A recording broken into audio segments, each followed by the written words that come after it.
All right, next up.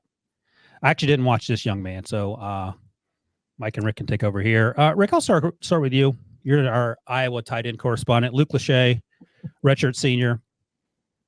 Again, played in an offense where it's hard to tell. So how did you figure out that he was going to be good? It was hard to get a really good feel for this kid. I mean, it honestly is. I mean, quarterback play has not been the strength of the Iowa program over the last couple of years. But again, I like this guy's side. I think he's a good athlete.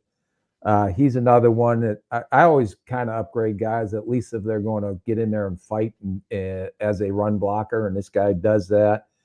Most of his production came underneath, just like Laporta's and Kittle's and everybody else that has come out of Iowa. He has enough speed to stretch the seam, soft hands, had a few drops when he had to adjust to the ball. Just an okay athlete after the catch, nothing unique. I think Jury's still out, but I think he can move up the draft boards if he stays healthy and has a productive year. He missed most of the season with an injury last year.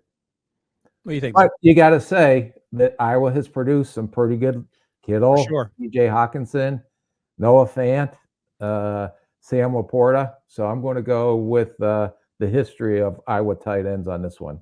All right, fair enough. He just here it is. 20. He ended after just 3 games. He had an ankle injury and missed the rest of the season. All right, so he's not tough. Okay, got it. All right, Mike, what do you think?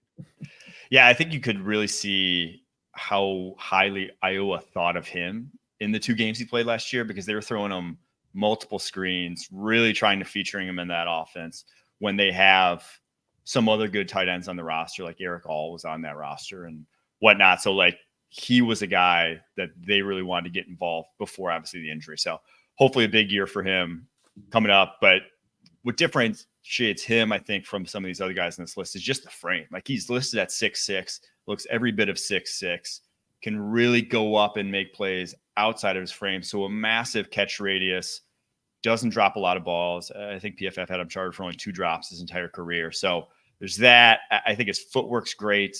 You saw that. That's why they're trying to throw him screens out of the backfield, is the fact that he can actually really, move laterally post catch or on his routes. I don't think he's a good athlete by any means, but I think he's good enough to start in the NFL. But again, I think we'd be talking about him a lot differently had we seen a whole year out of him, and hopefully we get to see that this year. Yeah, he'll be a redshirt senior this year.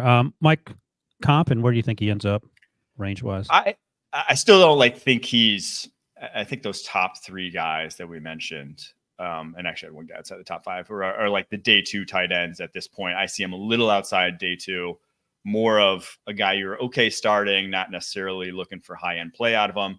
So my comp for him was someone like Jack Doyle. Yeah, I mean, that feels like your comp too, Rick.